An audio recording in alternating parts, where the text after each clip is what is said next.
kita ngomong didengerin orang itu sesuatu yang mahal harganya ya gitu ya. Plus ditambah dengan penguasaan terhadap teknologi, AI atau mungkin dalam konteks finance mungkin ya blockchain gitu-gitu ya. Nah, itu harus dikuasai. Jadi mau itu bidangnya human rights, orientalisme atau apa gitu ya. Itu selalu akan ada celah-celahnya gitu. Aku pernah punya pengalaman diskusi sama seorang dokter atau profesor ya, yang beliau itu mengkritisi bank syariah begini-begini. Saat aku nanya, ibu sudah pakai bank syariah apa gitu kan? Belum. Itu akhirnya aku jadinya mengurungkan niatku untuk berdiskusi karena apa? Dia tidak valid. Karena dia belum mencoba gitu. sendiri. Makanya orang yang mengelola wakaf itu bukan orang yang hanya paham agama, tapi dia harus paham finance. Karena emang dia itu memutarkan uang wakaf itu gitu, sehingga menghasilkan. Jadi ada satu skema, aku nyebutnya Islamic Finance Complementarity. Jadi saling melengkapi dari instrumen-instrumen ini. Ketika lingkungan ini rusak, maka dia akan memengaruhi yang 3 yang lain atau 5 yang lainnya. Kayak misalnya kehidupan keturunan, ya kan, harta benda, atau juga bisa ke agama. Nah, jadi sebenarnya keterkaitannya tuh kalau mau kita jabarkan satu-satu tuh relate gitu dengan yang namanya SDGs.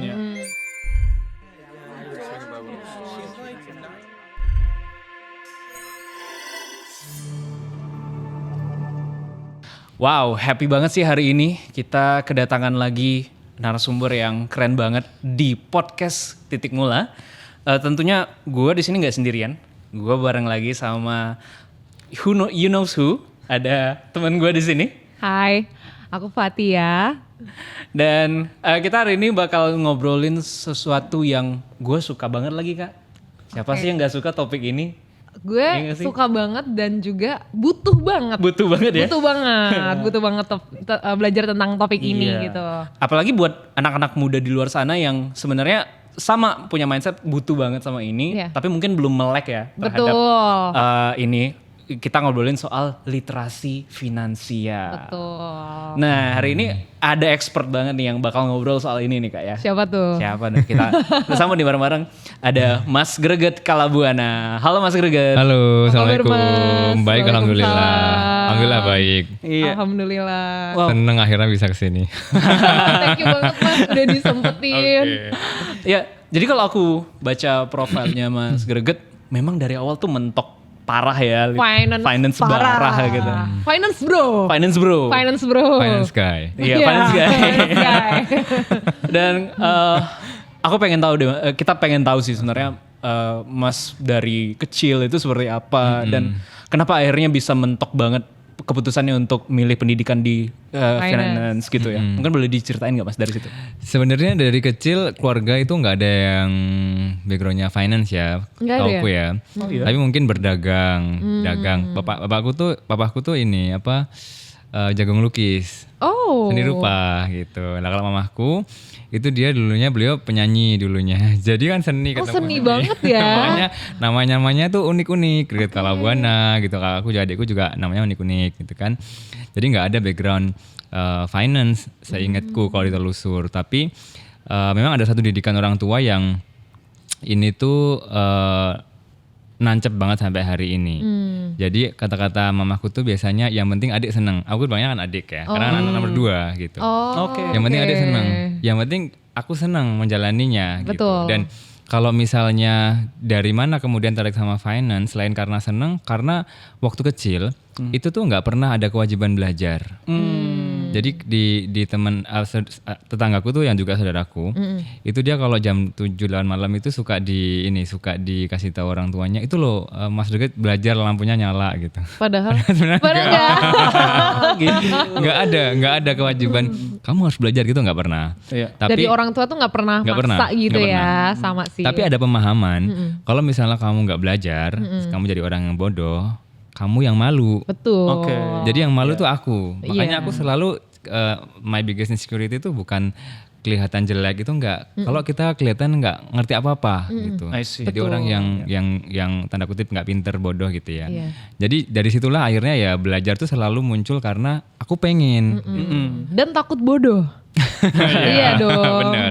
Karena kan awal dari kemiskinan itu sebenarnya kebodohan kan. Betul. Nah jadi apa namanya aku belajar waktu misalnya SD seni tari gitu-gitu ya, SMP kiroah yang agak sulit itu, nggak cuman ngaji biasa ya, harus kemudian apa namanya paskibraka sampai dengan aku pas kuliah di Inggris itu ikut klub penerbang. Wow. Jadi apa British Pilot Association gitu. Oh, wow. Multi talenta loh Mas Jadi- Greget ini. Nggak multi talenta sih, campur-campur aja sebenarnya. gitu.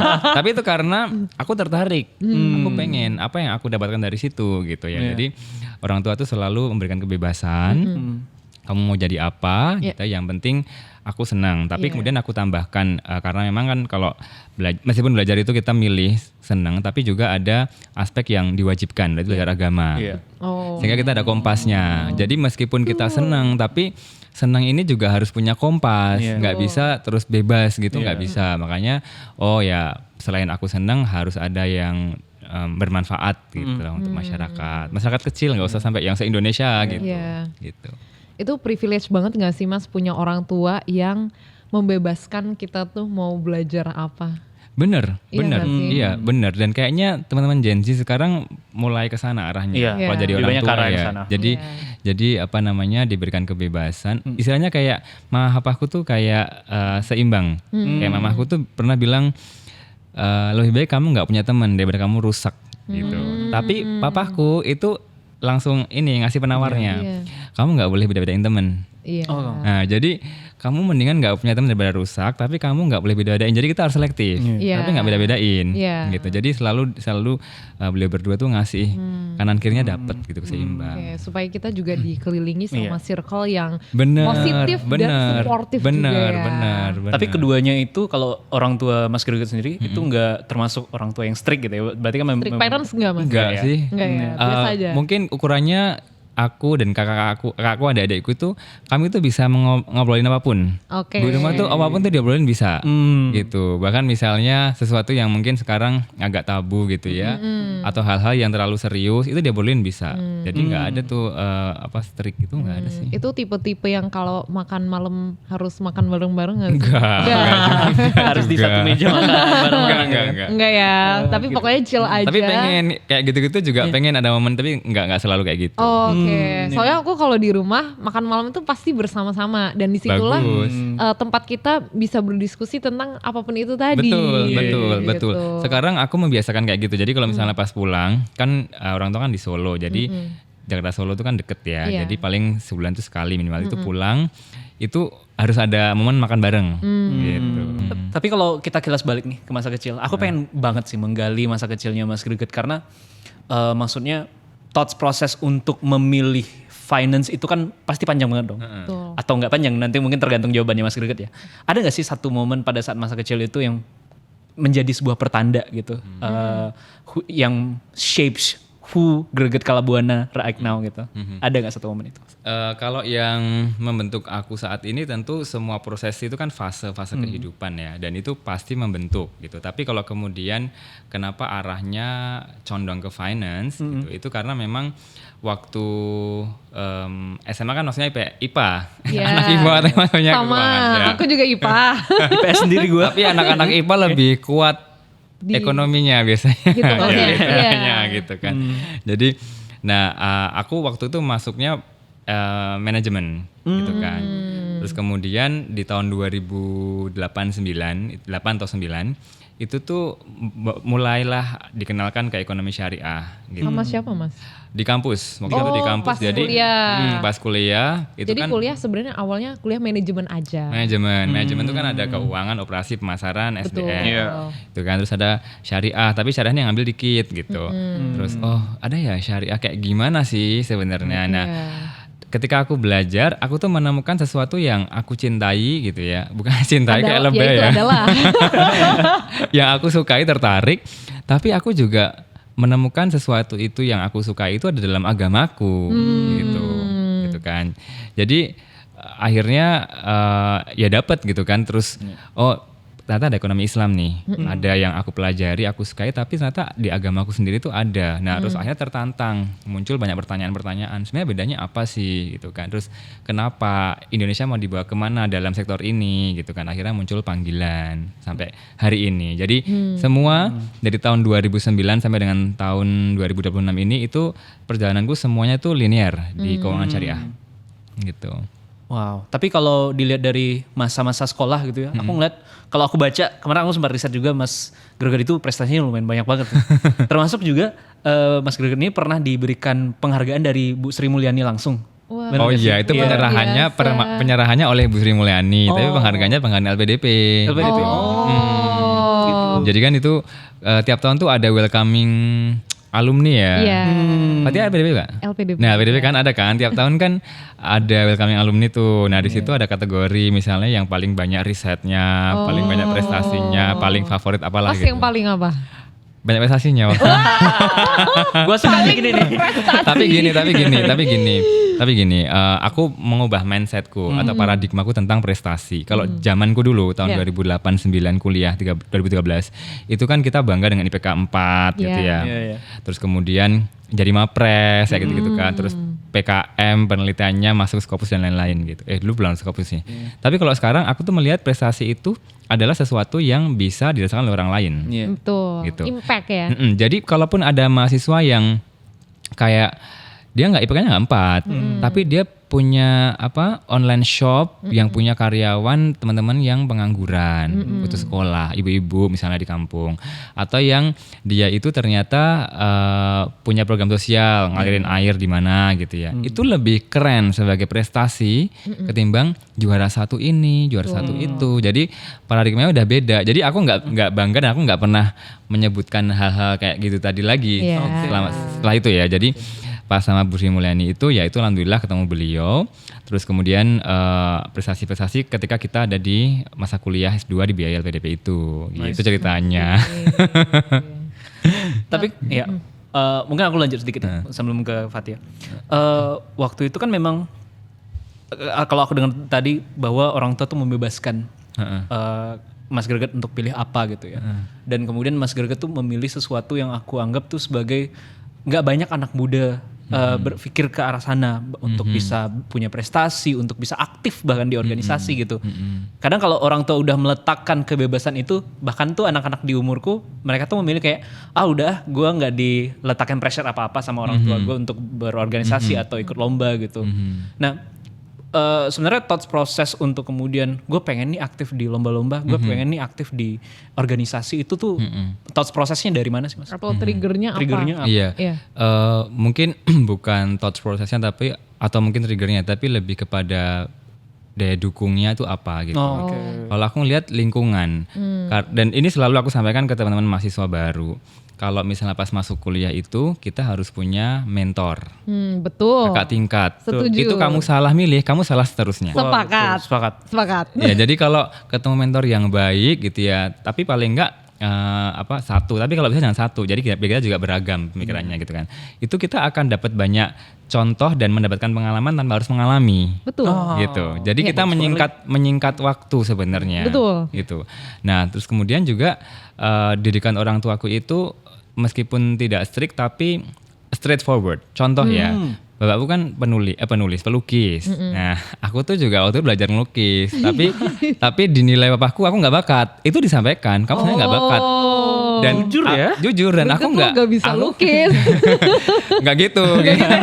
Kamu sebenarnya nggak bakat, yang bakat tuh adikmu siapa gitu kan. Mamaku denger, mamaku agak arah gitu kan. Enggak.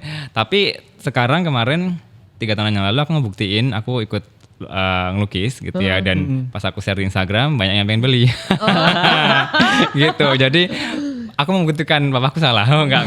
Tapi itu enggak penting ya. Tapi intinya bahwa orang tua aku itu memberikan trigger gitu ya, dalam arti kamu tuh nggak cocok di sini, kamu tuh bagusnya di sini, kamu ini kayak mahku misalnya. Kiroah itu yang ikut aku doang. Kakakku kayaknya nggak ikut ya, adikku juga nggak ikut. Aku ikut kiroah. Karena memang mamaku tahu aku seneng di situ dan dikasih tahu kalau memang kamu pengen di situ ya kamu harus serius. Aku pernah yang ogah-ogahan terus kalau kamu nggak mau kiroah ya udah nggak usah pramuka sekalian gitu. Jadi kamu memilih karena kesukaan kamu harus jalani itu dengan total, gitu, harus profesional dan harus sungguh-sungguh. Kayak misalnya kita Al-Insyirah ya ayat 7 itu kan kalau kamu sudah menyelesaikan satu hal, kemudian kamu kerjakan hal yang lain dengan sungguh-sungguh. Jadi profesional kemudian totalitas itu bagian dari etika Islam sebenarnya. Nah itu yang diajarkan.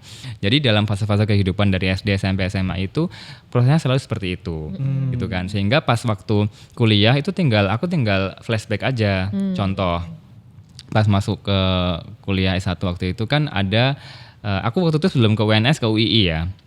Aku ke UII dulu. Ini perlu aku sebut karena ini juga salah satu ada momentum yang membuat aku akhirnya kembali ke berprestasi lagi gitu. Jadi waktu SD sampai dengan SMA kan pelajar teladan gitu. Biasa aja sebenarnya. Nah, terus pas aku di UII itu ada namanya pesona ta'aruf. Itu ospeknya. Di UII disebutkanlah mahasiswa teladannya ini mewakili ke Jakarta. Aku langsung mikir aku harus jadi kayak dia gitu kan. Karena aku kemarin udah pernah jadi. Terinspirasi ya. Aku nggak tahu masnya atau mbaknya siapa, cuman thank you banget aku akhirnya dengar nama beliau waktu itu. Jadinya aku pengen mengulang apa yang sudah aku alami di jenjang sebelumnya. Pas aku pindah ke UNS, aku dapat itu sampai ke nasional ketemu Iman Usman gitu-gitulah.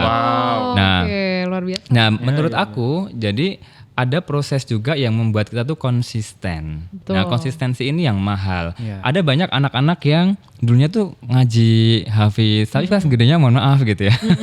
Itu tidak kemudian dibawa, tidak konsistensinya nggak ada.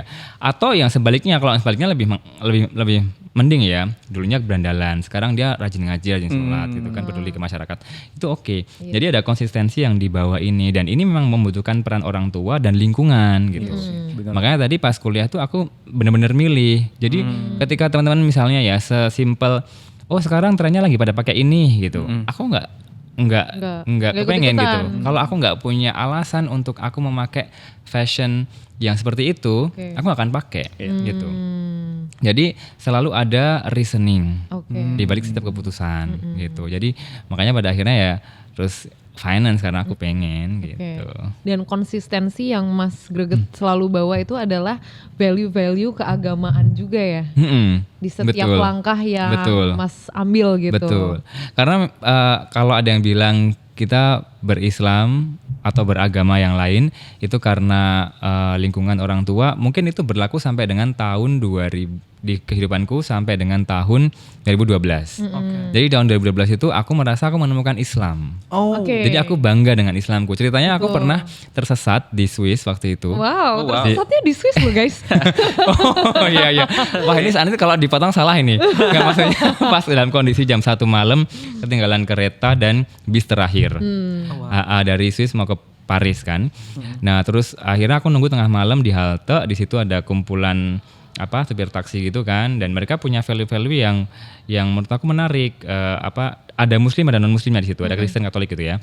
Aku bilang saya mau nanya ini dong, gereja atau masjid, karena saya harus menunggu pagi hari jam 6 bisnya mulai ada gitu.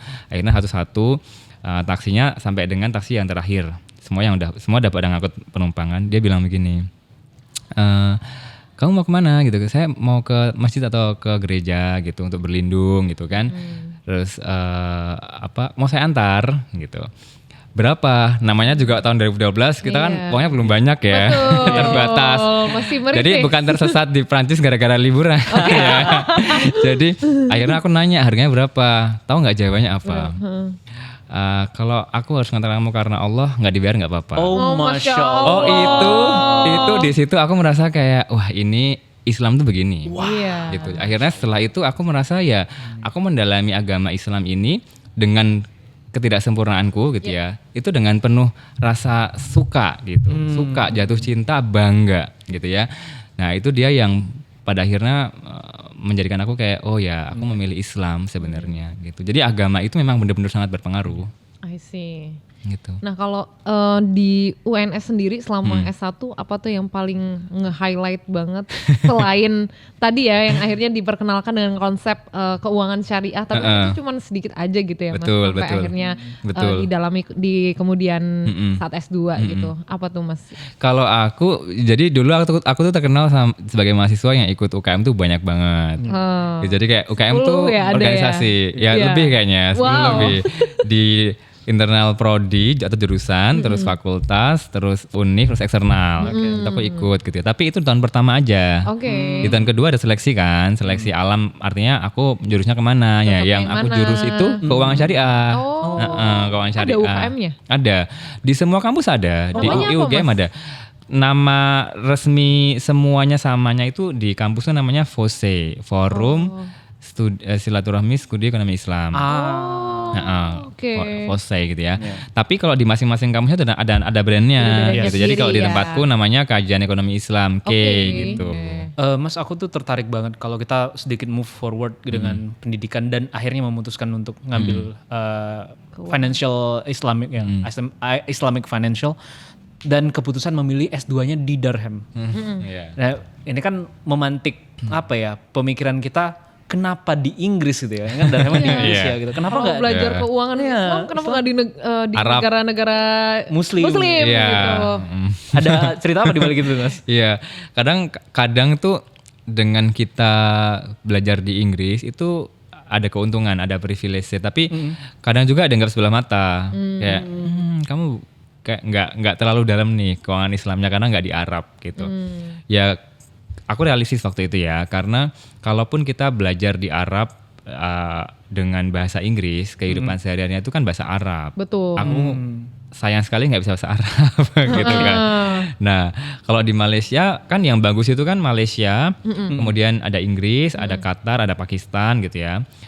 Indonesia juga tentunya. Nah, itu aku coba pilih satu-satu. Yang Arab udah jelas enggak gitu kan. Malaysia kok kayaknya terlalu dekat gitu kan dan mirip-mirip bentukannya gitu kan. Terus akhirnya aku ke Inggris dan ternyata di tahun 2017 penyedia Islamic Finance Course ya providernya itu terbanyak adalah Inggris gitu. Dan di sana itu bukan sekadar hub untuk ilmu pengetahuan keuangan syariah, tapi industrinya juga ada. Suku, ada bank syariah itu di Inggris ada. Udah ada aku di Inggris pakai bank syariah gitu waktu itu. Terus apa namanya? Yang belajar di sana karena dia bukan negara Muslim, tapi Inggris dan negara-negara Eropa lain itu kan mengklaim sebagai the safest country for Muslim kan. Nah Inggris juga begitu. Nah itu Muslimnya banyak, zakat juga ada gitu kan di sana. Dan yang paling menarik adalah aku belajar dari berbagai macam sumber. Jadi ada dari Turki, guru-gurunya dosen-dosen Turki, ada Pakistan, ada Amerika. Murid mahasiswanya juga sama dari 34 negara ada kalau nggak salah, atau 16 negara aku lupa. Yang itu dari Cina, dari Eropa, Perancis gitu ya, dari Afrika, Timur Tengah apalagi, Arab gitu ya, Asia Tenggara, Filipina itu ada gitu. Jadi sangat beragam. Nah keragaman itu yang kemudian membuat aku merasa aku berdiskusi gitu ya, harus kemudian melihat Islam itu harus dengan bijaksana gitu, karena perbedaan-perbedaan itu gitu kan. Dan kalau di keuangan syariah itu ada yang namanya prinsip zero base. Jadi apa tuh Mas? Dasarnya tuh 0. Jadi kita murni. Ketika kita melihat kontrak, melihat sesuatu tuh murni, jangan pakai tendensi, jangan pakai sentimen. Kayak misalnya hari ini aku bikin konten tentang Allah menjamin rezeki yang $6.000, $18.000 kan. Aku lagi pakai aku pakai pendekatan misalnya ya. Apa namanya yang tadi ya, zero tadi ya. Kita melihatnya bukan dari siapa yang mengucapkan gitu ya, tapi memang ini intinya apa gitu. Jadi ada zero base itu tadi gitu. Nah, karena Inggris itu bukan negara Muslim, bukan negara Islam, bukan Islam majority country. Jadi ketika dia melihat keuangan syariah itu dia sangat hati-hati. Jadi proses kehati-hatian ini yang aku dapatkan di sana. Dan di sana kami nggak belajar product development. Itu ada gitu ya, fikih muamalah ada, tapi nilai-nilai. Kenapa kita nggak boleh riba gitu ya? Itu kan karena ketidakadilan gitu kan. transparansi. Jadi hal-hal yang kayak gitu, terus equality, equity itu justru yang ditekankan tuh itu moral ekonomi gitu. Jadi ada Islamic political economy. Itu ngomongin moral ekonomi gitu, dan moral ekonomi itu dekat dengan kayak pemasaran Islam ya, kemudian komunikasi gitu-gitu. Sosial. Jadi bukan tentang gimana cara financial engineering atau financial structuring, ini akadnya kontraknya harus begini, nanti bagi hasilnya nisbahnya gitu itu enggak sih. Ada, tapi yang membuat aku merasa beruntung di sana tuh karena tadi nilai tadi. I see. Gitu.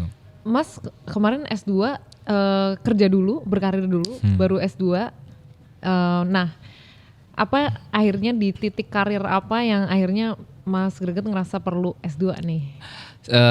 Ini aja rasional aja, karena persaingan kerja itu membutuhkan S2. Betul. Tapi ketika ada yang bilang bahwa Kak aku pengen S2 karena temanku S2, jangan. Betul. Itu kurang kuat, Jangan ya Dek ya, S2 itu nggak susah boleh, loh. ya susah dan mahal. Betul. Waktunya juga.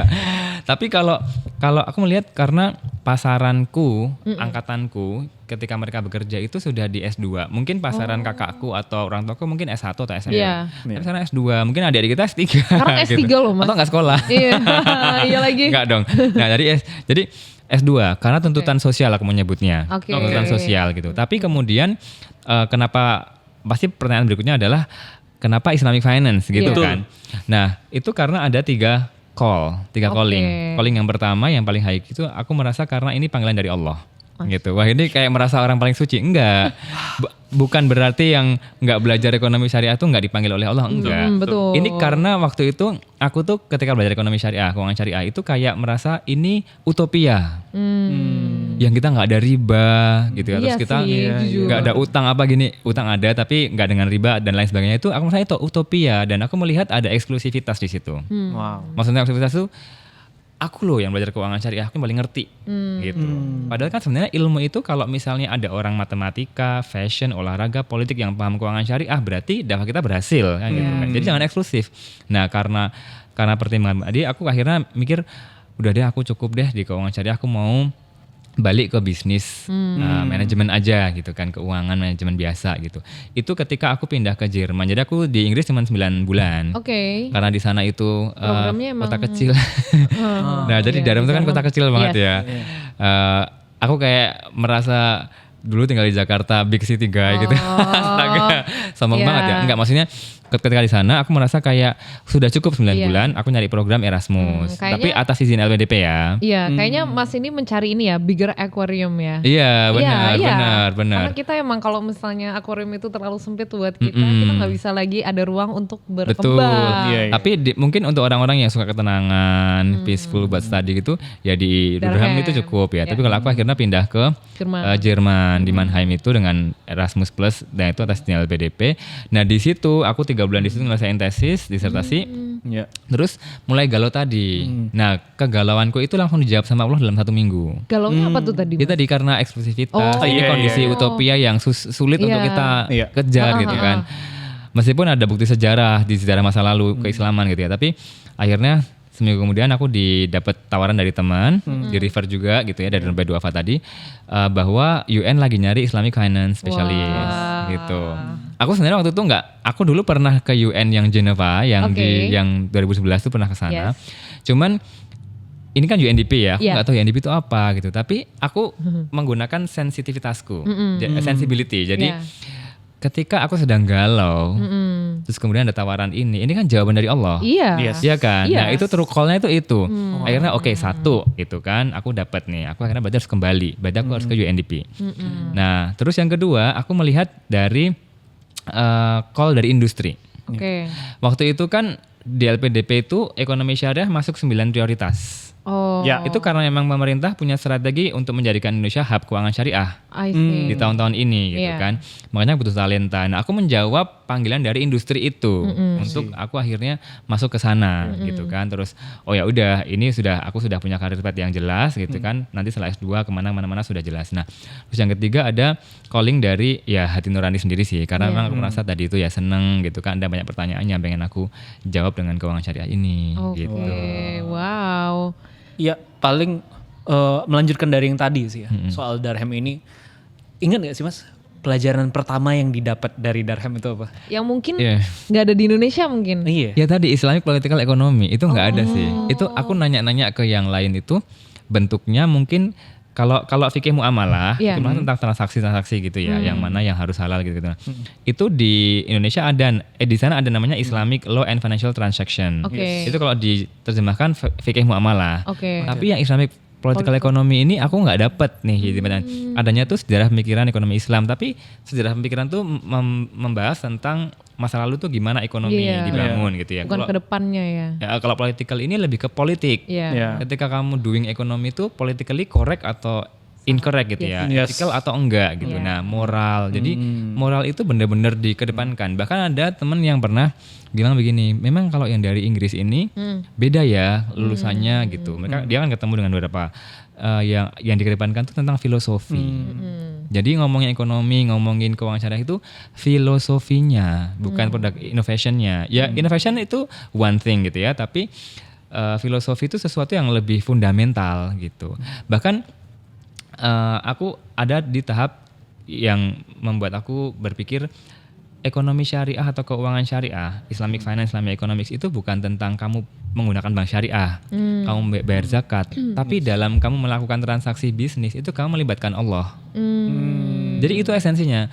Kalau misalnya kamu melakukan transaksi keuangan di bank syariah, kamu bayar zakat, kamu bantu UMKM investasi dengan akad-akad yang syariah yang halal, tapi kamu tuh tidak melibatkan Allah, itu sebenarnya sayang, kosong gitu. Sebenarnya kamu hanya nggak ada ruhnya.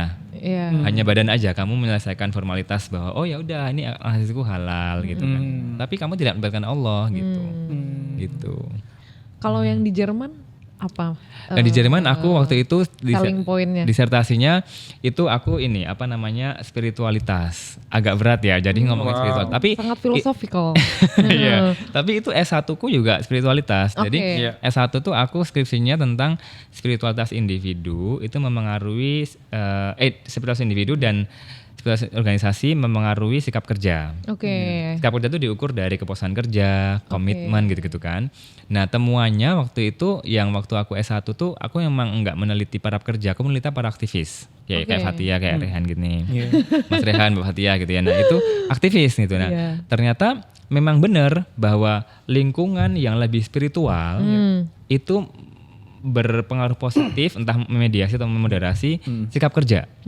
Tapi kalau lingkungan yang enggak spiritual, yang spiritual orangnya satu doang, Iya. dia akan cenderung agak negatif jadinya karena dia berperilaku anomali. Iya. Oke. Makanya Siapa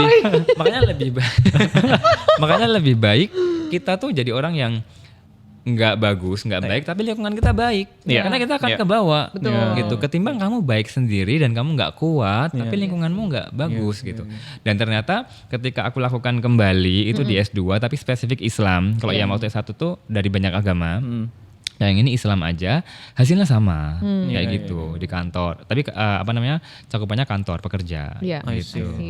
Nah, kalau sebenarnya pertanyaan ini datang mewakili anak-anak muda yang kayaknya belum terpapar sama keuangan syariah gitu ya. Aku pribadi menyimpan uang itu di bank konvensional ya. Kita nyebutnya bank konvensional gitu.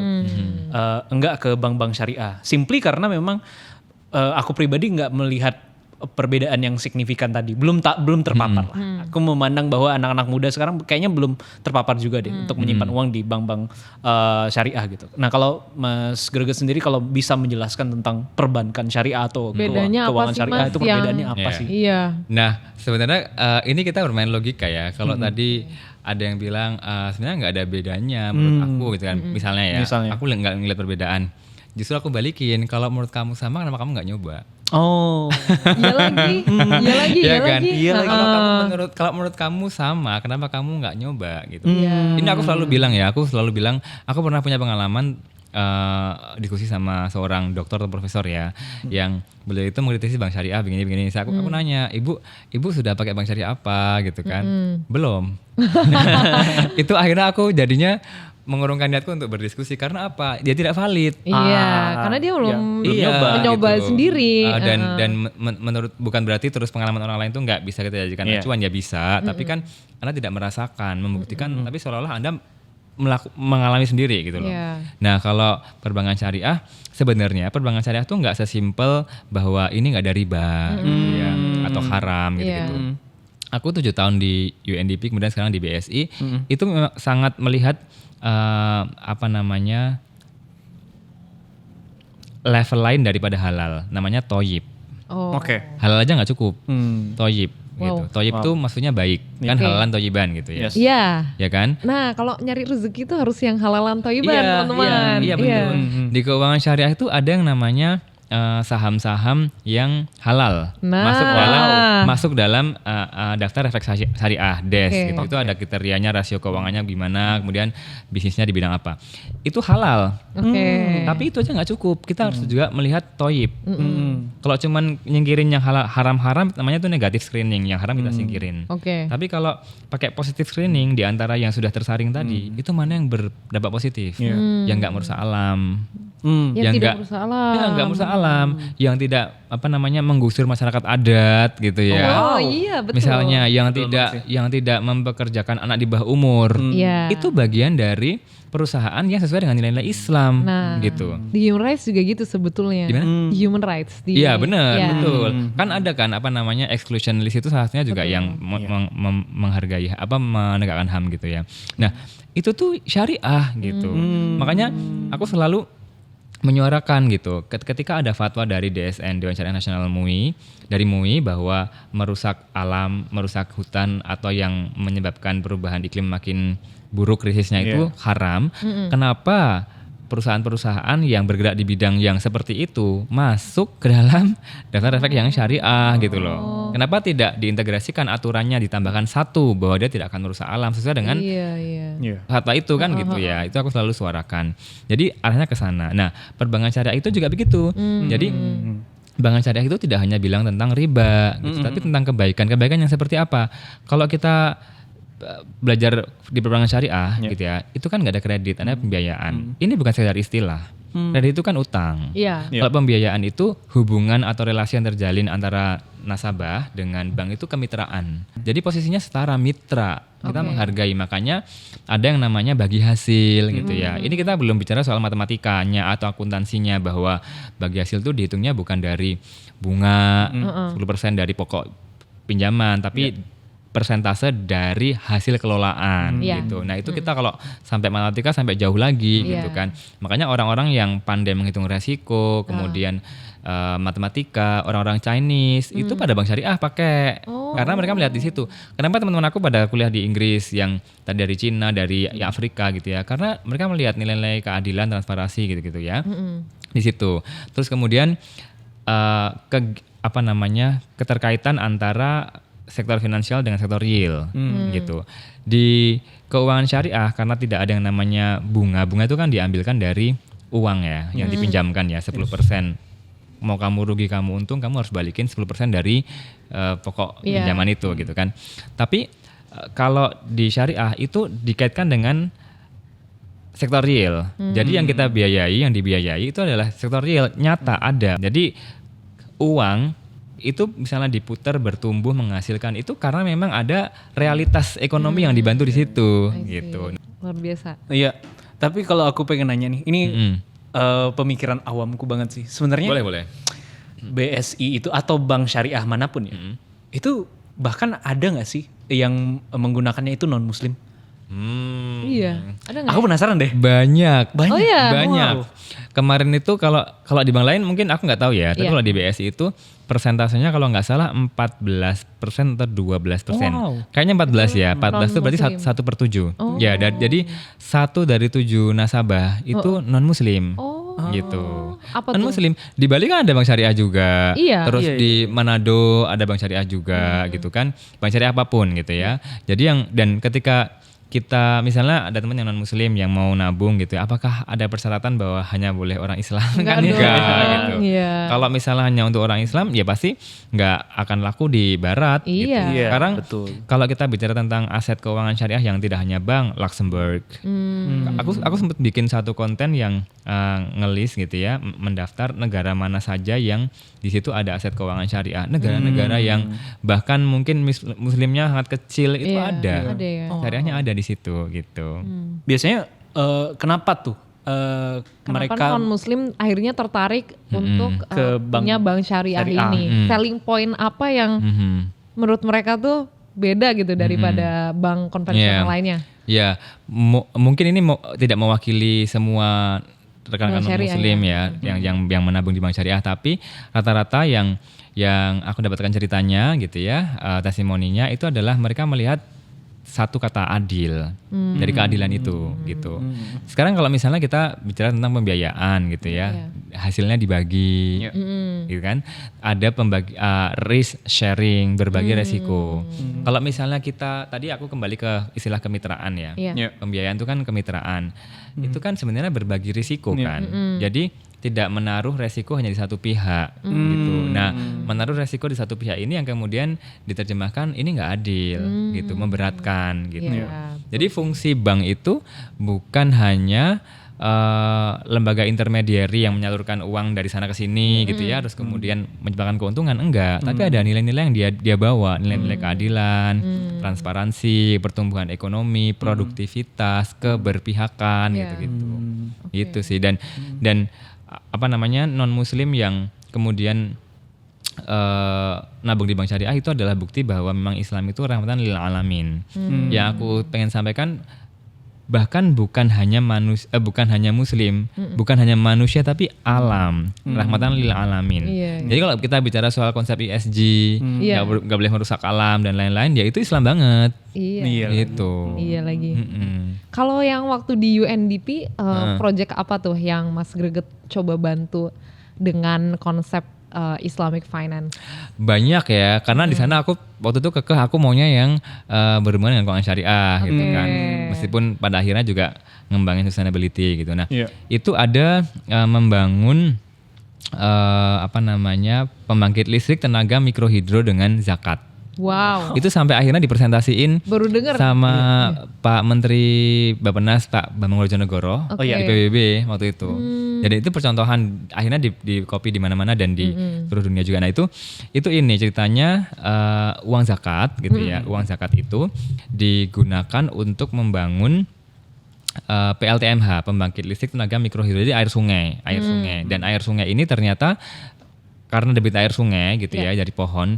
Jadi airnya dari pohon karena itu dia mampu menurunkan emisi karbon. Oke. Jadi sampai spektrumnya itu dari zakat sampai ke emisi karbon gitu. Menurunkan emisi karbon per tahun sekitar 217 kalau nggak salah gitu ya. Nah terus orang pasti bilang kok bisa uang zakat dipakai buat bikin itu kan nggak boleh gitu kan. Nah jadi gini. Bukannya zakat itu harusnya penerima yang fakir, Ya, miskin, 8 golongan itu ya, betul. asnaf ya, mustahik. Semua masyarakat yang ada di desa itu masuk golongan 1-2, fakir miskin gitu. Nah, terus kemudian itu satu ya, jadi tetap comply terhadap syariah. Oke. Terus yang kedua, instalasinya ini tidak dimiliki oleh pemerintah, tidak dimiliki oleh UNDP, tidak dimiliki oleh swasta, dimiliki oleh masyarakat. Oh. Jadi uang zakat yang dipakai untuk membangun instalasi ini kemudian memberikan manfaat masyarakat, itu masyarakat sendiri yang mengelola. Oke. Makanya dikasih technical assistance kayak training untuk kalau rusak bagaimana sehingga mereka akhirnya mandiri dan desa yang mendapatkan bantuan ini pada akhirnya itu naik 2 tingkat. Kan desa itu kan ada yang dari sangat kurang nah itu naik 2 tingkat gitu. Jadi dari desa percontohan terus akhirnya ada bukit pariwisatanya yang akhirnya ya ada multiplier ini ya. Efeknya ya, jadi dia akhirnya juga bertumbuh, ada coklat atau kopi gitulah. Terus dulunya bidan itu kalau bantu melahirkan itu dalam kondisi gelap, Nggak ada listrik. nggak ada listrik. Iya. Sekarang ada, jadi ada dampak ke perempuan juga. Iya, Jadi gender responsif ya namanya ya. Terus kemudian juga ada anak-anak akhirnya bisa sekolah dengan mungkin waktu yang lebih panjang gitu-gitu. Iya. Luar biasa. Salah satunya itu. Iya. Kalau misalnya sebenarnya kan kalau di UNDP kan sebenarnya mendiskusikan solusi-solusi untuk membantu negara-negara yang masih berkembang gitu Iya, kan Mas. betul. Nah dan mungkin selain itu yang banyak kami dengar juga gitu ya dalam diskusi di forum-forum UNDP, salah satu juga solusi yang mereka suka tawarkan ke negara-negara miskin terutama itu adalah microloans. Nah, gimana menurut Mas Greget tentang microloans dan kalau misalnya kita bisa bawa microloans itu ke model syariah akan seperti apa?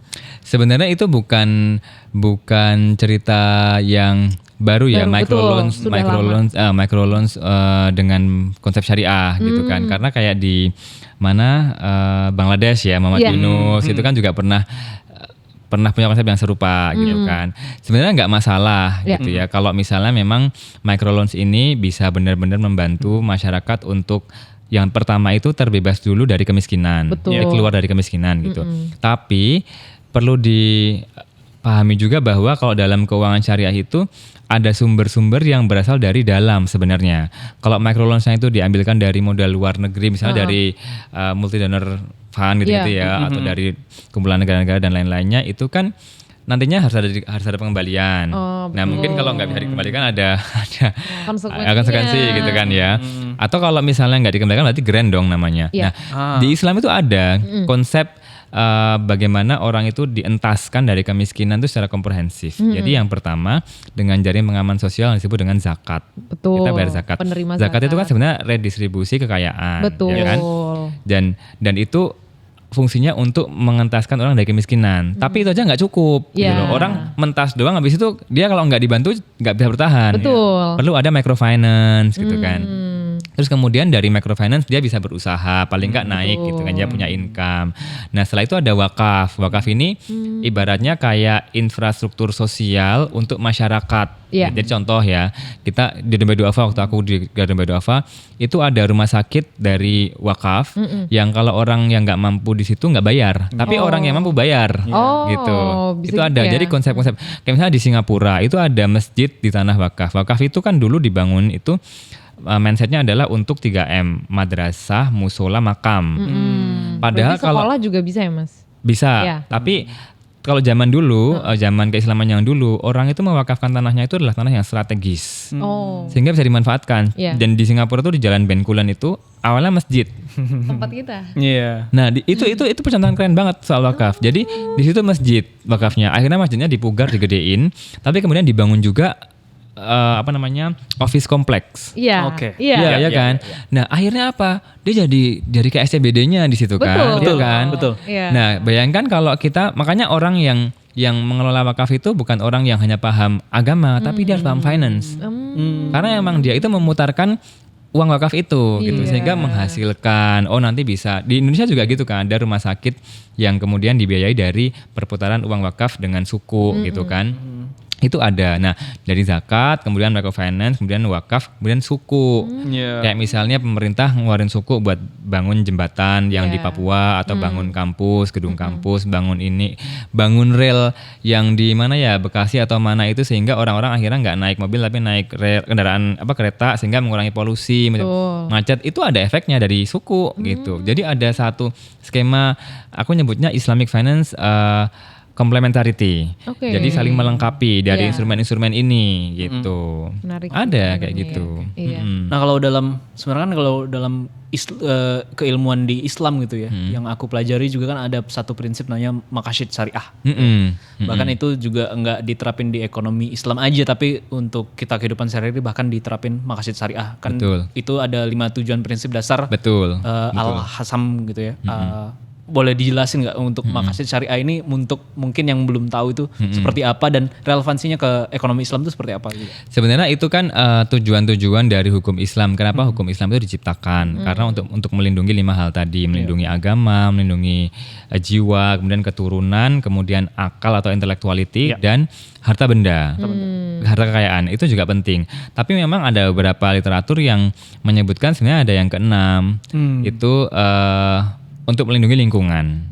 Nah ini yang kemudian masuk gitu ya ke situasi yang saat ini tentang krisis iklim gitu kan ya, perusakan alam di mana-mana. Ketika lingkungan ini rusak, maka dia akan memengaruhi yang 3 yang lainnya atau 5 yang lainnya, kayak misalnya kehidupan keturunan, ya kan, harta benda, ya kemudian kehidupan. Kalau intelektuality mungkin ya sedikit banyak terpengaruhi gitu ya, atau juga bisa ke agama. Nah jadi sebenarnya keterkaitannya tuh kalau mau kita jabarkan satu-satu tuh relate gitu dengan yang namanya SDGs. Aku waktu di UN tuh pernah pernah juga menulis laporan tentang pemetaan antara maqasid syariah yang 5 itu dengan 17 tujuan Goals. SDGs, goal SDGs gitu. Iya. Itu terpetakan dengan sempurna. Gitu. Bahkan biasanya ada beberapa teman yang dari kalangan yang Islam begitu. Iya. Tapi kan yang nomor 6 ya atau nomor 5 yang di SDGs ya yang equality. Equality, Gender gender equality. Itu kan equality. kadang multitafsir gitu kan. Iya. Padahal sebenarnya arahnya bukan ke sana gitu. Iya. Ketika maksud masuk ke sana tuh bukan untuk kemudian setuju dengan ide-ide yang bertentangan dengan Islam, tapi tentang persamaan kesempatan Betul. gitu kan. Jadi di situ. Nah, itu terpetakan dengan sempurna gitu. Iya. Bahkan climate action kayak misalnya ya. Ini menarik nih. Ada hadis yang kalau pernah dengar ceritanya ada anak yang mengambil makanan terus diingetin sama Rasulullah, ambillah makanan yang paling dekat dengan tanganmu gitu kan. Itu kan di zaman makan internasional kita nggak mungkin sampai ngambil yang di sono gitu kan. Ambil yang di sini aja gitu kan. Itu sebenarnya ada analogi untuk memahami rantai karbon. Oh. Kalau misalnya aku tinggalnya Jakarta, Ya. ya kan? Aku pengen makan apel, ya udah aku beli apel aja, apel yang dari Bogor atau dari Malang. Kenapa aku harus ngambil dari Washington gitu? Jujur iya. Iya kan? Kenapa kita mengimpor banyak sekali ya? Iya, padahal dari Malang juga udah Negara cukup, ini. udah bagus. Iya. Kenapa harus pakai jeruk Mandarin? Kenapa harus pakai tekstil dari Turki atau Wahyu dari Brazil atau dari Australia? Itu kan menambahkan rantai karbon, Betul. gitu kan?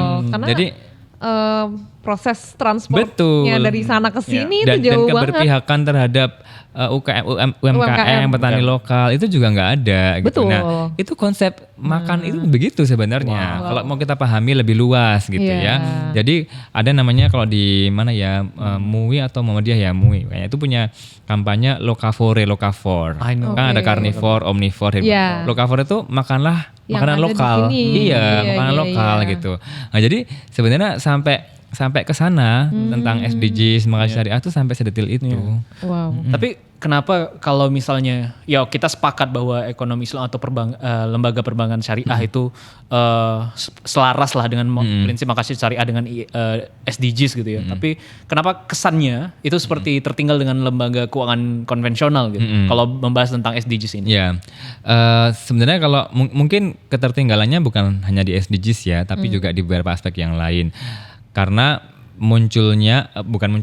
ditemukan kembali, kan dulu kan sudah ada, sekarang muncul kembali. Itu kan baru aja kalau di Indonesia itu perbankan syariah secara resmi itu dari Bank Muamalat tahun 92 gitu. Jadi umurnya mungkin berapa? 30-an tahun ya.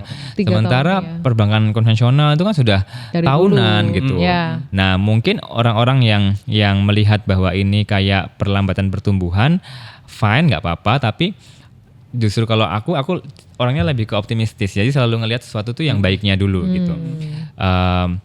Dalam usia yang sesingkat ini pertumbuhannya sudah banyak gitu, dan kita jangan hanya melihat dari keuangan syariah, tapi ekosistem ekonomi syariah. Di situ kan ada halal industri, ya kan, makanan halal, kemudian fashion, pariwisata, edukasi, IT dan lain-lain. Itu kan semuanya masuk gitu loh di situ. Jadi kita harus melihat itu juga, dan semangat masyarakat untuk lebih hidup secara syariah itu lebih meningkat dari tahun ke tahun gitu. Mungkin nanti bisa dibuktikan dengan penelitian juga gitu ya. Jadi dari situ. Nah, kalau yang terkait SDGs justru malah ada poin plus ketika SDGs dan ESG itu dilakukan oleh bank syariah. Kenapa? Karena nilainya itu otomatis melekat, gitu. Kalau di perbankan konvensional misalnya atau lembaga keuangan konvensional atau keuangan konvensional, mereka harus menginternalisasi prinsip SDGs itu, prinsip ESG itu. Kalau di keuangan syariah itu sudah otomatis melekat, yang kita nggak boleh merusak, kita harus pro terhadap UMKM, kita harus ada keseimbangan atau equality terhadap gender lain tadi gitu ya, pelindungan terhadap masyarakat adat gitu, itu sudah ada embedded gitu. Jadi nggak perlu harus ditempelin tuh nggak, karena udah melekat secara nilai itu udah melekat gitu. OOT ya Mas, kemarin kita habis itu apa? bikin Out of out of topic. Oh, oke. Kemarin kita kan lagi kerja sama Kemenlu, kebetulan sama Pak Wamen, Pak Arif Nafas.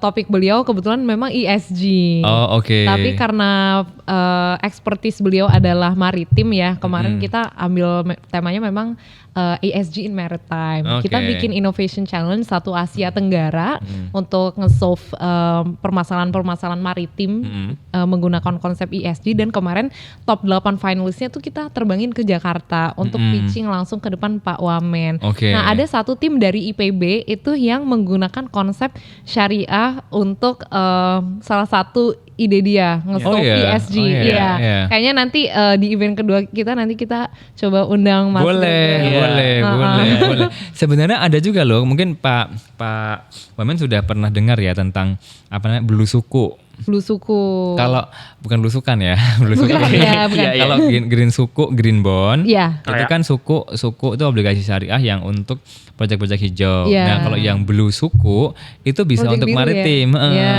kan karbon dari laut kan Laut, banyak. betul. Gitu. Itu bisa kayak gitu-gitu. Oke. Dulu aku pernah nulis yang green suku, blue suku, sama white suku. White suku itu yang di Dirgantara, atau kalau nggak di Dirgantara di kesehatan. Oh. Itu juga ada gitu. Oke. Menarik. Aku penasaran dari IPB. Oke. Iya, karena kemarin dia ngobrolin Islamic Ngobrolin, Finance. iya. Oh ya. Dia masukin kayak konsep-konsep zakat dan Iya. bagaimana dia kayak harus mengolah keuangan zakat untuk para nelayan. Salah Betul, satu contohnya. betul ya? Betul. Jadi nelayan tuh diajarin pakai uang zakat ya. Diajarin yang paling basic misalnya gini, nelayan dikasih uang zakat, tapi kita apa namanya berikan pemahaman bahwa ini baiknya dibelikan kapal gitu. Jadi kita tuh ngasih kailnya. Iya. I see. Gitu kan. Terus kemudian bagaimana supaya mengolah mencari ikan tanpa merusak dengan tambak, dengan apa Betul. gitu ya. Itu kan itu biar juga lestari. Iya. Itu bisa, Tidak pendekatan itu merusak bisa. alam. Betul, Oke, bisa. menarik ya. Iya. Ternyata topik ini sangat nyambung kemana-mana gitu. Banget. Iya. Nah kalau yang bikin kita penasaran nih sebelum Mas Greget di BSI. Heeh. Nah apa tuh Mas yang membuat Mas Greget rela meninggalkan UN gitu? Oh, ini perlu klarifikasi. Jadi Oke. aku masuk ke BSI itu bukan dengan meninggalkan UN ya. Oke. Jadi ada gap di situ. Oke. Jadi aku meninggalkan UN itu karena menurut aku misiku udah tercapai. Oh, gitu. Misi oke. untuk menginternalisasi keuangan syariah Di tidak hanya di UN Indonesia, system. Di UN system Iya. gitu. Karena kan aku berhubungan dengan 177 negara Iya. gitu ya, dan waktu itu ini agak bangga dikit ya. Jadi di UNDP Boleh dong, harus. di UNDP itu cuma ada 3 personel yang dia punya title Islamic Finance. Oh. Satu di Jakarta, satu di Turki Istanbul. Karena Turki itu kan country office, Istanbul Yes. kan hub ya. Sama di New York. Iya. Jadi kami bertiga tuh assisting Filipina, Kamerun, Somalia Iya, gitu-gitu. iya. Jadi bayangkan 177 negara dikeroyok 3 orang. Iya. Nah, itu- Sangat niche ya tapi memang. Iya, dan itu jadi kebanggaan tersendiri. Iya. Dan pada akhirnya teman-teman yang lain juga jadi paham keuangan syariah. Nah, menurut aku itu sebuah kesuksesan karena aku tidak ngekepin itu gatekeeping Iya. keuangan syariah itu untuk aku sendiri. Iya. Akhirnya kami bikin pelatihan ke UNICEF, UNHCR dan lain-lain gitu ya. Itu mereka akhirnya paham dan familiar. Dan proyeknya tercapai. Nah, karena sudah tercapai itu misiku, akhirnya aku berpikir ini udah 7 tahun, mau sampai kapan gitu kan. terus aku sudah kan aku orangnya ini ya dengan planning ya biasanya. Iya. Nah, di awal-awal tahun ke-7 itu aku udah bilang ke orang tua, ke mamaku, kakakku, adikku itu, aku tuh pengen kehidupannya lebih slow gitu. Oh, slow Oke. living. Slow itu maksudnya apa gitu. Aku terbuka aja, aku bilang kayak berladang, bertani. Masa, Mas? Oh. Iya, dan itu aku sudah Sejauh itu ya? Sejauh itu ya. Slow itu maksudnya. Karena korporasi itu udah 7 tahun gitu kayak. Iya. Enggak deh, harus bahkan pas ditanya sama wakil direktur waktu itu, what's your backup plan gitu kan? I don't have backup plan. Nggak ada. Maksudnya tuh kamu udah ngelamar perusahaan mana? Nggak ada. Dan aku memang sudah menyiapkan itu kayak 3 tahun sebelumnya aku investasi sapi gitu kan setiap tahun. Terus aku sering ke sawah tuh, aku nanya-nanya ke mana petaninya, Peternak, taninya gitu. Ini namanya gimana ya? Berapa ya? Atau kalau beli berapa gitu kan? Aku udah ngitung. Aku siap. Akhirnya aku pindah dari Jakarta. Aku bayang semua. Aku kembali ke Solo. Oh. Gitu kan. Balik ke Solo. Udah semua aku udah ambil barang-barangku. Terus di sana dalam sebulan itu aku dipanggil bolak-balik ke Jakarta. Dengan Apa tuh yang panggil, acara-acara. Mas? Ya acara-acara Oke. gitu kan. Terus ternyata ada juga dari perusahaan Amerika terus satu bank yang berbasis di Jeddah sama BSI. Itu yang akhirnya karena memang aku bilang juga saya sekarang sudah di UNDP di media sosial ya, jadi open to any opportunity gitulah. Asik. Terus ngajar juga, ngajar. Oh, di mana, Di UII. Jadi aku terdaftar. Oh, di Jogja. Aku terdaftar sebagai dosen UII. Sampai Resmi sekarang? Ya. Kan belum ada, kan masih terdaftar ya, berarti masih gitu. Iya. Tapi selain di UII itu aku ngajar satu kelas internasional gitu, aku juga jadi dosen tamu kayak di UI, UG, ITB, IPB gitu lah ya. Nah dari situ aku merasa kayak wah seru juga, tapi ternyata ada pilihan-pilihan tadi yang tiga tadi, Amerika, Jeddah sama BSI. Terus akhirnya aku ikutin, aku jalani wawancara gitu, akhirnya aku pilih BSI. Jadi proses itu terjadi setelah aku keluar dari UN gitu. Bahkan keluar dari UN with no plan ya. Iya. Gak apa-apa, rezeki yang jamin Allah. Pekerjaan yang jamin Allah. Tapi tetap harus ada perhitungan ya. Iya. Artinya jangan kemudian nanti viral terus ini, wah ini orang ini nih mikirnya gitu. Iya, jangan ya. Nggak, itu jadi udah diperhitungkan ada dengan plan-nya. matang. Bahkan kadang orang lain yang melihat kita, karena ketika aku bilang aku pengen resign karena gini, enggak apa-apa kamu resign aja, kamu udah nanti pasti banyak yang nyari gitu, karena keuangan syariah niche banget gitu kan, aku ngebangun portofolio dan sebagainya gitu, ya itu benar gitu. Terus akhirnya akhirnya aku ke BSI ya sampai sekarang gitu. Waktu di BSI, sorry mas aku potong. Waktu di BSI mulainya dari mana tuh waktu itu? Aku waktu itu tahun November atau Oktober ya aku lupa, 2024 itu di ISG. Oh baru banget dong mas. Baru banget, ini tahun kedua. Jadi di ISG. Baru banget loh ini. Baru banget memang, baru banget. Baru banget. 2024 berarti udah hampir 2 tahun ya. Iya. Nah itu sebagai ESG Strategy and Portfolio Management. Jadi memang ngurusin strateginya ESG, portofolio gitu kan, biaya berkelanjutan gitu-gitu. Itu di sana sih, tapi memang ini aku tuh memang punya target-target karir. Jadi nah ini mungkin advice juga ya, kalau kita memang mau punya karir tuh selain punya mentor, banyak-banyaklah kita untuk nge-revamp karir plan kita ya. Betul. Jadi diskusi, bahkan temen aku nih dia di World Bank itu dia pakai career advisor. Iya. Advisor. Kebanyakan gitu. Aku juga ada career advisor, cuman nggak tak bayar karena mentor aku aja, gitu kan. Jadi aku nanya gitu kan. Nah, jadi aku tuh punya plan dan target bahwa aku harus punya spektrum ekonomi syariah yang luas. Iya. Jadi kan ekonomi itu kan ada Islamic Finance, ada Islamic Management, ada dan di Islamic Finance sendiri ada banyak lagi subsektornya, kayak misalnya asuransi, perbankan, sosial development. Nah itu aku harus capai semua itu. Sehingga ketika nanti aku selesai itu, insya Allah gitu ya, aku menjadi seorang spesialis atau mungkin pakar gitu keuangan syariah yang memang legit karena experience dan itu banyak gitu. Nah, yang social finance sudah dapat dompet duafa, regulator itu sudah di OJK kemarin, development finance aku udah di UN, ya kan. Kemudian education aku udah jadi dosen gitu kan. Nah, terus kemudian banker, AM banker, gitu kan. Sekarang aku banker. Nah, selain itu aku juga sempat jadi advisor untuk fintech waktu di UNDP itu. Nah, jadi fintech juga dapat. Mas penasaran, ini buat para pemuda di luar sana ya. Ini kan cukup niche gitu ya. Nah, jadi mungkin buat kita Gen Z yang punya lagi pursue ilmu yang lumayan niche. Ya contohnya aku gitu ya, aku human rights aku pursue di Amerika karena ya emang ya jurusan itu aja basically non-existent di Indonesia gitu kan. Nah kalau dari pandangan Mas Greget sendiri gimana sih apa ya yang kita bisa lakuin dalam skala ya kecil dulu deh untuk bisa misalnya menginternalize the idea of bidang yang kita pingin ini gitu. Misalnya kan kalau Mas Greget kan Islamic Finance, berarti Mas Greget tuh udah coba perlahan-lahan mengaplikasikan ilmu tersebut lewat misalnya di BSI sekarang. Nah, kalau misalnya aku di human rights atau teman-teman di niche yang lain, itu apa sih Mas kira-kira langkah pertama atau misalnya small steps yang kita bisa lakuin gitu untuk misalnya menginternalize konsep tersebut ke dalam negara Indonesia kita ini gitu. Ini pertanyaan LPDP banget ya. Gila interview gitu. Interview. Kalau aku sih gini ya, tidak ada ilmu yang berdiri sendiri. Betul. Kayak kembali ke yang tadi misalnya Green Suku gitu ya. Itu yang ngurusin financial structure-nya kan orang finance.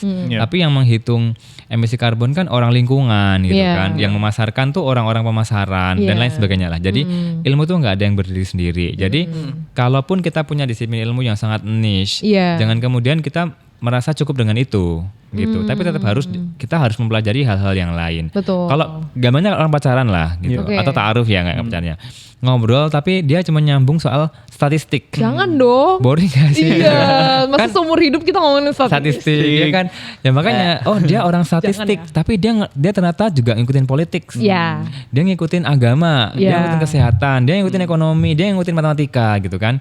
Sehingga kalau diibaratkan tuh dia bukan kayak huruf I itu kan dia tajam ke bawah ya, dalam ya. Jadi dia ngerti banget ekonomi, keren banget. Tapi ketika diajak ngobrol yang lain nggak nyambung. Nah jadinya mendingan T. T itu kita punya satu keahlian di bidang tadi human rights, tapi ada bidang-bidang lain yang mungkin meskipun di di permukaan, tapi kita ngerti gitu.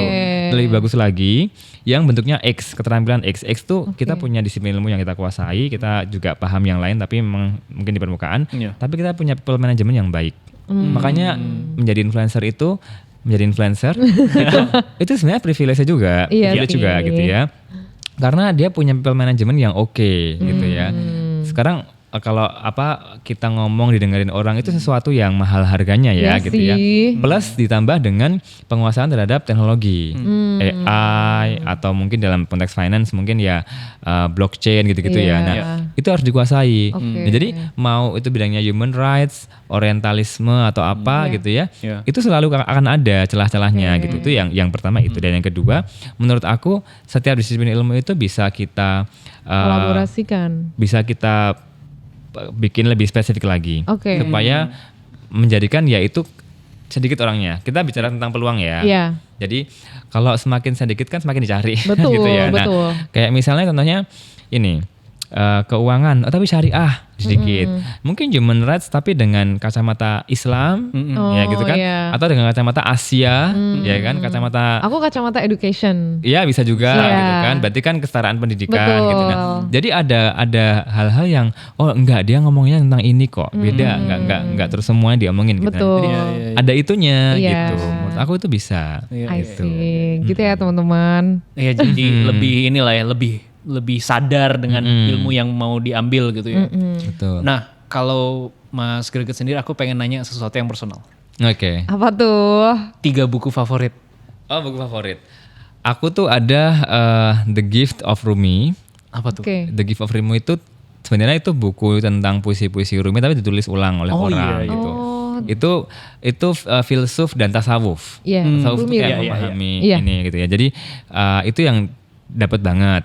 Terus ada juga namanya Finance for the People. Itu bukunya emang nggak seterkenal Psychology of Money. Tapi dia juga menggunakan analogi keuangan yang deket banget. Contoh, kita ngutang, itu sebenarnya kita kayak mengambil sumber greget ngutang, itu berarti greget mengambil sumber daya greget uang di masa depan. Jadi kayak aku ngambil dompet masa depanku, aku tarik ke yang sekarang. Itu logika kayak gitu tuh ada di buku ini. Terus yang ketiga mungkin banyak ya yang temanya travelog gitu. Jadi kayak misalnya The Prisoner of Geography, Tim Marshall. Ya, cuma itu kan ada beberapa seri ya. Seri yang berikutnya tuh kayak dia pro Israel. Jadi aku enggak. Tidak aku rekomendasikan ya. Jangan geng.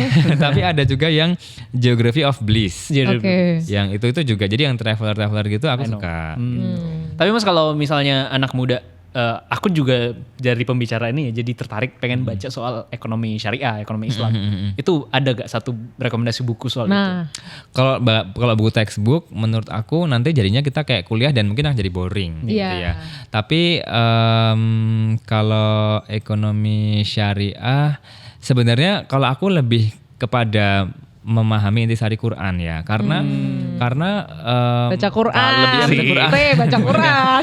Ayat terpanjang dalam Al-Quran itu tentang apa coba? Tentang keuangan. Tentang utang. Wow. Jadi utang tuh harus catat, ada saksinya gitu. Ayat Al-Baqarah 282. Nanti kalau misalnya salah dikoreksi ya. Kalau yang panjang ini ternyata enggak itu, tapi setahu aku itu. Nah itu tentang utang gitu, riba. Nah itu kalau aku malah justru dapatnya dari Quran gitu.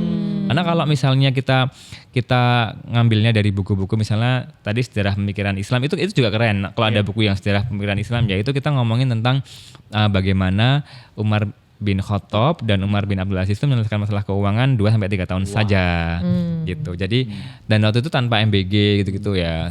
Tapi MBG ada zaman dulu. Tapi memang Ada ya, Mas? dulu ada. Aku pernah nulis kemarin tentang dapur yang memberi makan. Enggak zaman dulu, Islaman. Oh, zaman Islaman. keislaman. Ada.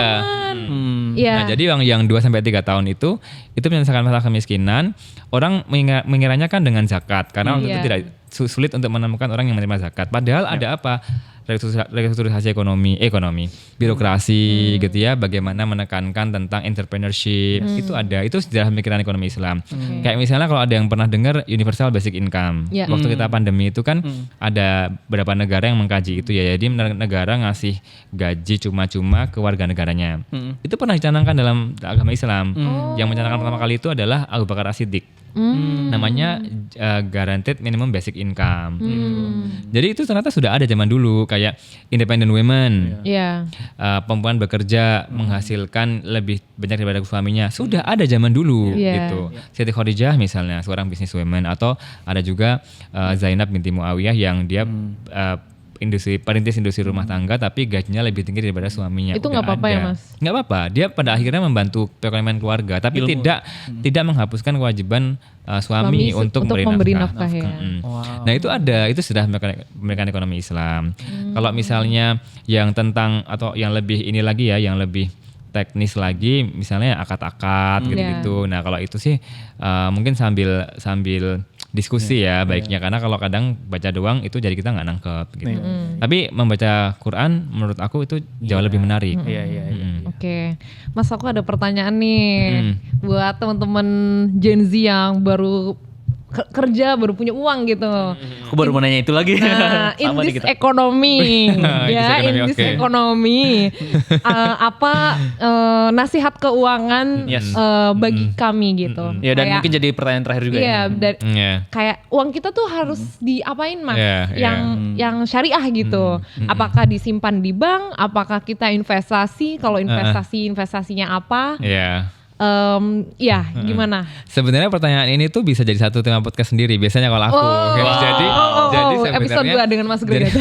Jadi sebenarnya jawabannya kompleks, tapi mungkin ini yang relate dengannya aku bikin tadi pagi itu, aku upload di Instagram. Jadi kan kemarin kan rame-rame yang Ustadz menyampaikan mau dolar harganya 6.000 Allah yang menjamin, yang 15.000 juga Allah yang menjamin. Itu kan pada nggak setuju ya. Tapi kemudian ada yang membuat dengan bahasa yang lain, bahasa Inggris yang apa namanya, in this economy, God is our financial security. Betul. Nah, menurut aku itu sama, poinnya sama. Jadi sebenarnya yakin kepada Allah itu adalah financial security yang paling paripurna gitu. Mau uang kamu banyak, uang kamu sedikit, kamu bisa kena financial anxiety kalau kamu tidak melibatkan rasa cukup atas apa yang Allah beri gitu. Nah, kemudian teknisnya bagaimana gitu. Apakah kemudian ini ditabung, diinvestasiin, itu ada ilmunya. Dan yang paling bisa dan mudah dilakukan adalah do what you know. Gitu. Invest in what you know. Kalau misalnya kamu baru paham nabung, ya kamu nabung. Kalau misalnya kamu nabung, aku udah jadi habit waktu aku kuliah. Tapi nabung tuh kebanyakan orang yang mungkin nggak terlalu awam dengan finance, tapi juga nggak terlalu dalam gitu pengertiannya. Uang kita nanti kalau nabung habis kena inflasi gitu. Ya, betul. Bahkan kalau di agama Islam itu juga disebutkan nanti bisa habis dimakan zakat. Karena kalau udah mencapai nisab, dia harus dizakati kan harta itu gitu kan. Kalau nggak diputar lama-lama habis gitu. Karena harus dizakati tadi sampai dengan nisab lagi. Nah, itu juga sebenarnya gini. Orang itu kalau nggak paham investasi, jangan investasi gitu. Jadi jadi urutannya nabung setelah jadi habit, baru investasi. Dan nabung ini juga bisa disikapi sebagai dana darurat. Jadi kalau kita belum punya dana darurat, jangan main-main dengan investasi. Gitu. Ilmu jadi punya dana daruratnya berapa? Paling ideal untuk yang single gitu ya, itu 6 kali pengeluaran bulanan. Jadi kalau pengeluaran bulanannya misalnya 50 juta. Enggak dong, Mas. Ya realistis aja deh di 500 Jakarta. ribu. 5 juta misalnya. 500.000 karena kan dibiayai orang tua. Iya, merantau deh. 5 juta 5 misalnya ya. misalnya. 5 juta. Berarti paling enggak kita punya tabungan itu 5 kali 6 berapa? 30 juta. Itu untuk cadangan. Cadangan misalnya kita terjadi sesuatu kayak pandemi kemarin. Iya. Blessing in disguise. Jadi Betul. pandemi itu membuat orang melek keuangan. Iya. Iya lagi. Yang awalnya PHK gitu ya, Iya. terus sakit, nggak punya cadangan, akhirnya ya dia terpaksa jual aset kan. Betul. Gitu. Jadi kita punya cadangan itu. Iya sih. Kalau misalnya udah punya keluarga suami istri, ya berarti Iya. 12 kali. Kalau punya anak Gede ya, 4 kali. berkeluarga, bro. Iya. Tapi itu pun hanya mengcover hal-hal yang kecil ya. Iya. Itu tidak bisa mengcover biaya operasi. Betul. Butuh asuransi. Nah, Asuransi. dalam piramida prioritas itu paling bawah itu protection. Jadi dana darurat tadi. Bentuknya Oke. bisa apa? Bisa tabungan, tabungan emas di BSI misalnya.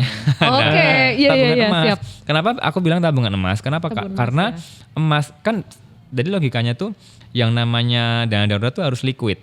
Oh iya, Betul. harus gampang Gampang. dicairkan. Misalnya malam ini kita sakit kita harus dapat uangnya kan? Iya. Gitu kan. Jadi harus ambil ATM. Emas itu kan sekarang juga bisa dibilang sangat liquid. Sangat karena liquid jual ya. belinya gampang. Tapi nggak bisa kamu nyimpen dana darurat di tanah gitu. Maksudnya di Iya. sertifikat tanah yang jual 2 Jualnya susah tahun ya banget. kan. Iya, benar-benar. Kalau saham itu juga jual belinya gampang. Iya. Tapi kalau misalnya pas dijual pas turun, Iya. ya kan rugi gitu. Pas lagi boncos gitu. Jadi mendingan Seperti tadi yang terjadi sekarang ini. jadi di tabungan biasa celengan atau di Iya. emas tadi. Gitu kan.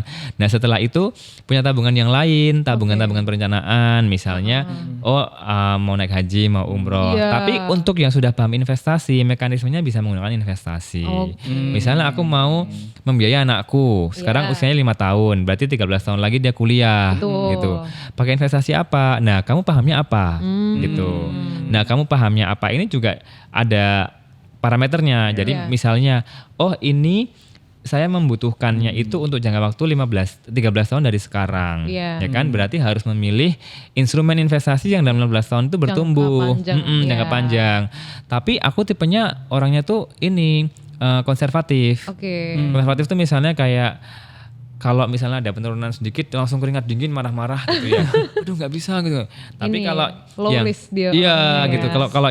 Kalau yang agresif dia aman aja gitu, santai gitu ya. Oke. Mungkin uangnya banyak banget mungkin ya. Nah, Iya. itu dia bisa ngambil investasi yang mungkin high risk misalnya Oke. apa, kalau yang low risk kan bisa emas, deposito gitu Iya. kan. Kalau yang high risk mungkin saham gitu kan. Oke. Nah, itu terus dari jangka waktu kemudian profil resiko lagi kita memilih yang mana nih gitu. Jadi perlu ilmu juga. Iya. Jadi sebelum memulai itu harus investasi. Makanya yang masih kuliah, Nah, kalau misalnya di anak ekonomi ya itu kan ada biasanya ada pojok bursa iPod gitu kan di masing-masing kampus. Itu ikutin atau kelompok studi pasar modal KSPM.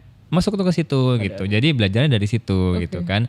Karena kalau pas sudah lulus baru belajar ya nggak apa-apa, nggak ada kata terlambat buat belajar. Cuman Iya. ya kita yang lain udah mulai kita baru akan belajar gitu Iya. kan. Jadi gitu. Atau kalau misalnya nggak mau pusing reksadana. iya. Iya. Karena kan yang ngatur manajer investasi Betul. gitu sih. Tapi kalau aku pilihanku selain emas, kemudian aku beli suku juga sama sektor real. Sektor real. Saham juga ya. Sektor real itu maksudnya ya kayak tadi investasi di pertanian, Oke. peternakan. Itu Iya. ada perasaan puas karena Membantu. masyarakat, iya, membantu masyarakat gitu dan Iya. jadi paham, oh ternyata rantai pasok sapi itu begini, beras tuh begini gitu, jadi paham. Iya. Gitu. Sekalian nyiapin kalau nanti pensiun, mau ngapain gitu. Iya, menyiapkan hari Keliling tua. dunia. Oh ngeliat dunia, oke. Iya. Pasti Iya ya. berarti Keliling dunia. berarti apa dapat dari dividen gitu ya, Iya. saham jadi keliling dunia bisa, ya Allah.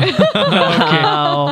Nah, nggak terasa kita udah ngobrol Satu jaman. 1 jaman lebih ya. Iya. Dan kayaknya ini bakal jadi podcast yang menurut aku harus ditonton Harus oleh banyak banget ditonton, ini anak wajib. muda. In this economy. Di ekonomi. Iya. Satu dan yang kedua adalah bonus demografi sedang bekerja juga Mas ya. Jadi Iya. banyak juga anak-anak muda kita tuh yang baru menerima gaji pertama mereka. Iya. Betul. Kebayangan aku sebagai anak muda waktu menerima gaji pertama kan excited banget ya. Iya. Cuma menyadari tuh ada kesalahan bahwa Langsung lu iya, habisin langsung ya? habisin gitu kan. Nah, Bener-bener langsung dihabisin. enggak dihabisin coba. Tapi kita berfoya-foya lah ya. Iya. Self rewardnya kan kebanyakan Nggak kan. salah kok, self reward tuh nggak salah. Iya. Nggak apa-apa, asalkan terukur aja. Iya, betul. Terukur. Bentar, sorry banget ada satu pertanyaan Apa? Mas. Penasaran banget nih. Oke. Nah, tadi kan kita Mas Greget bilang jangan langsung dihabisin dong uangnya. Tapi ada juga orang-orang yang bilang ya lah uang nggak dibawa mati. Nah, Oh gimana iya. tuh, Mas? Ya, ini filosofis banget. Iya. Harta tuh dibawa mati. Harta tuh dibawa dibawa ya Mas mati. ya? Dibawanya gini. Kalau kita menggunakan itu untuk yang apa namanya spending yang langsung habis gitu kan, ya udah selesai di situ. Oke. Tapi kalau kita jadikan pahala sedekah jariah gitu ya, itu saya mati akan kita bawa terus diwakafin gitu-gitu ya. Itu kalau konteksnya kita wakafkan gitu ya. Tapi maksudnya ketika apa namanya bisa bermanfaat buat orang gitu ya, itu menurut aku jauh lebih bisa membantu kita di akhirat nanti. Iya. Contoh dari sandwich generation. Nah, ini sebenarnya juga topik sendiri ya, tapi ini kita singkat ya. Jadi sandwich generation itu kan orang kan kadang-kadang bilang beban gitu ya, beban Iya. gitu. Padahal kalau aku biasanya aku menggunakan logika yang berbeda. Rezeki yang kamu terima itu sebenarnya adalah rezekinya orang tuamu. Betul. Atau rezeki anakmu. Tapi dititipkan Lewat kamu. lewat kita gitu jadi ya. perantara, jadi kamu jangan GR banget bahwa itu uang kamu gitu loh. Kamu tuh sebenarnya harusnya bangga kamu diberikan amanah sebagai perantara. Iya ya. Jadi percuma kamu marah-marah, malah jadinya kamu hilang uangnya buat karena dikasih ke orang, tapi juga kamu marah-marah. Mendingan ya udah, ketika kamu ngasih ke orang tua itu kamu ikuti dengan perencanaan. Jadi ada juga waktu itu yang cerita dikasih ke orang tua, tapi orang tuanya nggak bisa ngatur dengan baik sehingga ya habis aja. Iya. Kita bantu gitu loh, misalnya dengan pensiun, asuransi gitu ya. Jadi ketika kita ngasih itu juga memberikan jaring pengaman sosial untuk orang tua gitu. Sama untuk anak juga gitu. Ketika kita membiayai anak, karena kan sandwich itu kan atas bawah ya, atau atas dan atas lagi, kakak nenek gitu. Atau cucu misalnya gitu. Nah, itu kan sebenarnya bisa juga kita ajarin anak-anak supaya mereka tuh paham kepemilikan aset. Paham tentang berdagang, paham tentang membayar zakat, paham tentang nabung. Jadi nggak cuman nerima uang saku tiap bulan sama orang tua, enggak gitu. Jadi sebenarnya itu bisa gitu. Harta itu dibawa mati sebenarnya. Intinya kita harus memang uang fisiknya nggak kita bawa mati. Betul. Tapi bagaimana kita spend uang di dunia itu, Untuk itulah jadi amal jariah. yang kita bawa. Kalau aku malah lupa, sorry ya. Aku malah lupa. Jadi kalau aku biasanya nyebutnya begini. Uang itu alat. Iya. Bukan tujuan. Nah, alat tidak boleh berubah jadi tujuan. Gitu. Nah, tujuannya itu apa? What's beyond money? Kesehatan, pendidikan, ke keluarga, ke masyarakat. Jadi kita punya uang tuh supaya ketemu semua tadi itu, kesehatan, pendidikan dan lain-lainnya tadi. Jadi bukan uang yang kamu jadikan tujuan, gitu. Karena kalau yang kamu Tujuan jadikan kaya itu bukan tujuan ya Mas? kaya itu Pengen kaya. tujuan boleh. Tujuan boleh. Nabi Muhammad kaya. Oke. Iya. Tapi gaya hidup dan kekayaan itu berbeda ya. Oke. Nanti kita bahas di tempat yang lain. Nah, tapi kalau apa namanya kalau uang itu menjadi tujuan, maka yang kamu kejar adalah uangnya. Pasti. Jadi akan kurang terus. Iya. Pasti. Gitu. Pasti. Tapi kalau yang kamu kejar adalah what's beyond money, Iya. kamu punya uang sekarang, terus aku udah punya uang nih, ya udah aku mau nyekolahin anakku atau aku mau traveling. Iya. Gitu. Kita akan dengan menikmati gitu loh. Enggak yang kayak aduh traveling nanti Kurang kurang, terus kurang nanti ini. Jadi kita nikmatin juga gitu. Iya. Kan kalau Allah berfirman itu kan di Al-Qasas ayat 77, kejarlah pahala akhirat dengan apa-apa yang Allah berikan padamu, tapi jangan lupakan bagianmu di dunia. Siap. Masya Allah, Gitu. siap. Ini penutupnya ya. Oke. Thank you banget Mas Greget. Iya. Such an insightful financial Betul, literacy betul, class betul. nih ya malam-malam kita ya. Iya. By the way, ini di syutingnya malam-malam loh kita Iya, emang belajar. malam. Iya, benar-benar. Financial class, Islamic Islamic finance. dan itu mendalam banget, dan menurut aku anak muda harus paham juga karena memang banyak yang belum terpapar. Jujur aku juga minim sekali terpapar dengan literasi. Sama. Aku Islam, juga. Aku financial juga Islam. baru belajar ya sekarang-sekarang ini karena baru punya uang sekarang Mas. Iya. Nggak terlambat kok untuk belajar. Nggak terlambat Betul. ya. Oke. Nggak terlambat. Nah, kayaknya harus ada episode 2 ya. Iya, harus. Izin. siap. Oke, terima kasih teman-teman. Sampai jumpa lagi di episode Titik Mulai yang berikutnya. Bye. Bye.